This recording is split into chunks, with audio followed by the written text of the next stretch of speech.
Hello everyone. I welcome all my dear students in the 10th class history group. As you know, we are doing chapter 2 nationalism in India, and today's topic is the idea of सत्याग्रह का विचार. Mahatma Gandhi returned to India in January 1915. As you know, he had come from South Africa where he had successfully fought the racist regime with the novel method of mass agitation. Mahatma Gandhi जो हैं वो south Africa गए थे to study law कानून की पढ़ाई करने के लिए, और वो एक वकील बने. He became a lawyer. और साउथ अफ्रीका में इन्होंने कुछ साल जो है अपनी लॉ की प्रैक्टिस की, अपनी कानून के जो पेशे की जो थी वकालत की प्रैक्टिस की उन्होंने. और फिर वो इंडिया में जनवरी 1915 में 1915 में वापस आए हैं. तो साउथ अफ्रीका में इन्होंने सक्सेसफुली सफलतापूर्वक वहाँ की जो रेसिस्ट रिजीम थी, 9th क्लास में हमने पढ़ा है कि कैसे साउथ अफ्रीका जो था वो ब्रिटिश की कॉलोनी रहा था, ब्रिटेन की एक कॉलोनी रहा था. और वहाँ पर अपार्थीड या अपार्थाइड यानी ब्लैक वर्सेस वाइट डिस्क्रिमिनेशन कितना ज़्यादा होता था. और महात्मा गांधी ने इसी रेसिस्ट रिजीम के खिलाफ जो है संघर्ष किया, इसी नस्ल भेदी रिजीम के खिलाफ with novel method of mass agitation.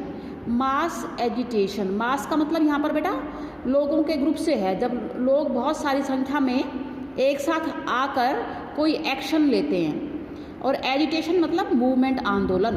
तो यहाँ पर एक लोगों का जन सामूहिक आंदोलन की मदद से साउथ अफ्रीका में उन्होंने रेसिस्ट रिजीम नस्ल भेदी सरकार के खिलाफ एक नोवल मेथड, एक नया मेथड यूज़ किया, विच ही कॉल्ड सत्याग्रह. और अपने इस नए मेथड को वो सत्याग्रह के नाम से पुकारते थे.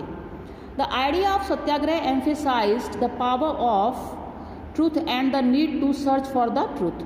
तो सत्याग्रह का विचार है वो सच्चाई की ताकत पर बल देता है कि जो सच्चाई है वो सच जो है वो सबसे ताकतवर है.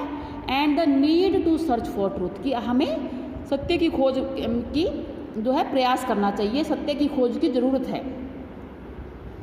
It suggested that if the cause was true.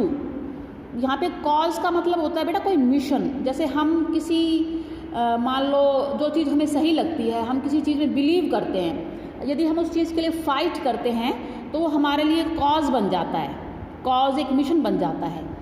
तो इसका अर्थ ये है यदि आपका मिशन, आपका कॉज ट्रू है, सच है, if the struggle was against injustice, और आपका संघर्ष जो है वो अन्याय के खिलाफ है, then physical force was not necessary to fight the oppressor.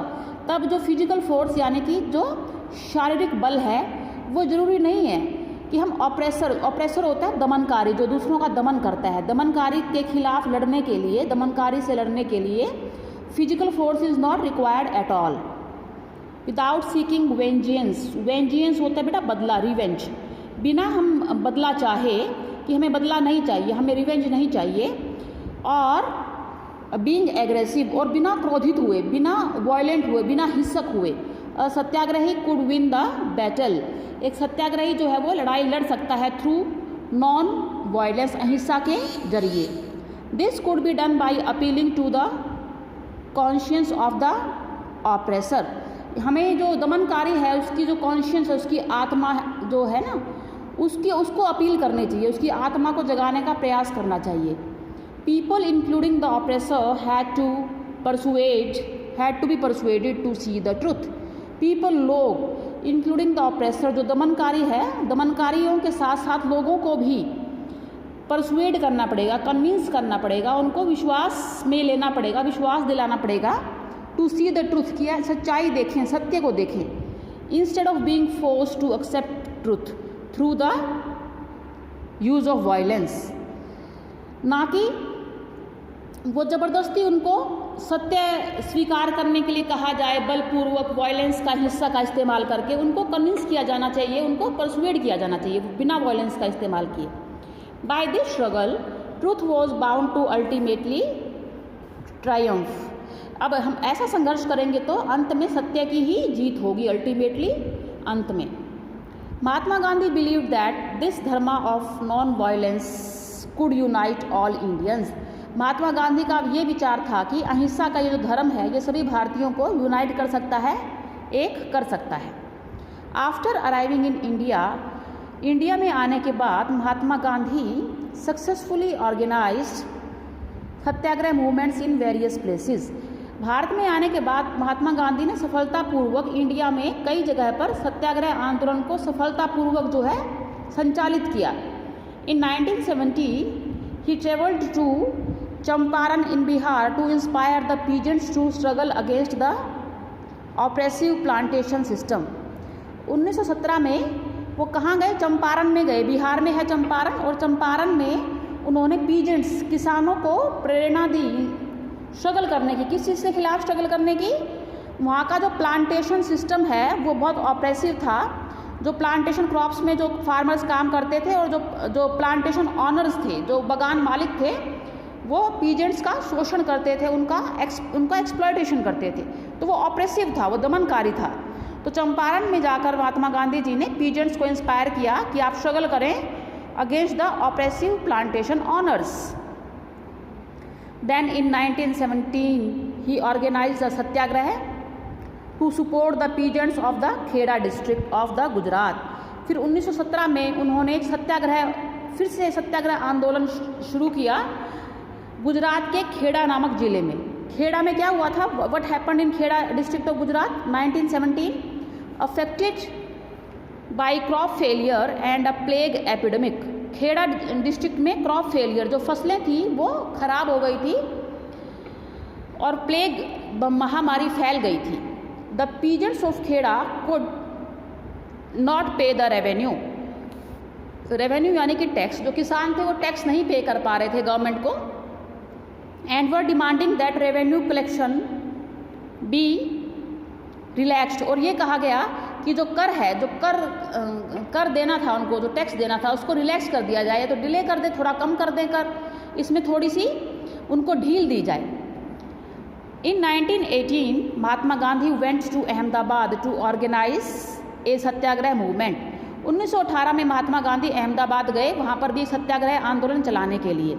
Among the cotton mill workers, और अहमदाबाद में सूती मिल के वर्कर्स के राइट्स के लिए, उनके अधिकारों के लिए वो लड़ रहे थे। 1917 में खेड़ा जिले में गए और 1918 में कहाँ गए वो?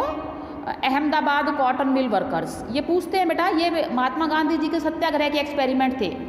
सत्याग्रह का पहला एक्सपेरिमेंट उनका साउथ अफ्रीका में था, रेसिस्ट रिजीम के खिलाफ। उसके बाद इंडिया में आके उन्होंने चंपारण में सबसे पहले चंपारण में, फिर खेड़ा में गुजरात में, चंपारण बिहार में, ये दोनों 1917 में 1917 में उन्होंने किए। और फिर अहमदाबाद में गए हैं वो कॉटन मिल वर्कर्स में 1918 में। इंडिया में उनके 3 एक्सपेरिमेंट सत्याग्रह के। और लुक एट दिस पिक्चर, ये जो आपकी पिक्चर है फिगर 2 है ये, इसमें इंडियन वर्कर्स है, ये साउथ अफ्रीका का है बेटा, ये साउथ अफ्रीका है। दे मार्च थ्रू द वॉल्क्स रस्ट 6 नवंबर 1913। ये वर्कर्स हैं, ये श्रमिक हैं, लेबरर्स हैं। ये न्यू कासल से ट्रांसवाल, ये 2 जगहें हैं साउथ अफ्रीका में, वहाँ पर ये मार्च कर रहे हैं, रैली निकाल रहे हैं। और मार्चर्स वर स्टॉप, इनको जो मार्च कर रहे थे, जो आगे बढ़ रहे थे, जब इनको रोका गया, गांधी जी को अरेस्ट कर लिया गया। He was arrested. Thousands of more workers joined the satyagraha. और हजारों और श्रमिकों ने इस मूवमेंट को, इस आंदोलन को, जिसको सत्याग्रह का नाम दिया गया था, उसको ज्वाइन कर लिया, शामिल हो गए। अगेंस्ट द रेसिस्ट लॉज, नस्ल भेदी कानूनों के खिलाफ, that denied rights to the non whites, जो कि नॉन वाइट, जो अश्वेत लोग थे वहाँ पर, जो ब्लैक्स थे और जो मिक्स्ड कलर के थे, उनको अधिकार नहीं मिलते थे, रेसिस्ट रिजीम में राइट्स नहीं मिलते थे। तो इसके खिलाफ जो है ये महात्मा गांधी जी की लीडरशिप में महात्मा गांधी ने सत्याग्रह लॉन्च किया और बहुत सारे वर्कर्स ने पार्टिसिपेट किया। ये एक उसी का सीन है, ये फिगर 2 के अंदर। So this much is enough for today. In my next topic will be the Rowlatt Act. I will be discussing in the next video. There is an activity here. Read the text carefully. What did Mahatma Gandhi mean when he said Satyagraha is active resistance? सत्याग्रह जो है एक सक्रिय विरोध है। ये हमने कल आप बॉक्स का एक्सप्लेनेशन किया था ना कि satyagraha the power is not passive resistance, it calls for intense activity, क्योंकि यहाँ पर इंटेंस एक्टिविटी चाहिए, एक सोल की एक्टिविटी चाहिए, हमारी आत्मा का बल चाहिए। तो we are not passive, we are active.